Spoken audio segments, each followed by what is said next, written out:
O ikaw naman iho, ano ang iyong pangalan? Tsaka ano ang award mo? Lola, bago po kita sagutin, may itatanong muna po ako sa inyo. Bakit po ibang pagkain yung binigay nyo kay Mimay? Yung nauna po sa akin? Huwag ka ng maraming tanong. Wala ka na doon. Sagutin mo na lang ang tanong ko. Sige po. Ako po si Junjun at ang aking award po ay Best in English. That's in English. May itatanong ako sa'yo. Ano ang English nang hindi ko alam? Ay, ang dali naman yan. Very easy. I don't know. Oh, sabi mo very easy. Ba't hindi mo alam? Ay, si Lola naman.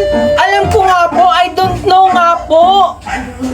Akala ko ba best in English ka? Ba't hindi mo alam? Ano ba naman yung si Lola? I don't know nga po eh. Iba na nga lang pong tanong, Lola.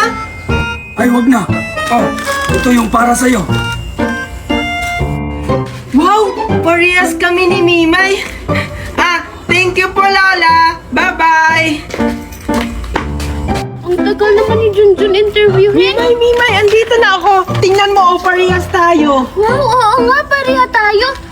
Tara, balikan na natin si Maria. Sige, tara. Tara.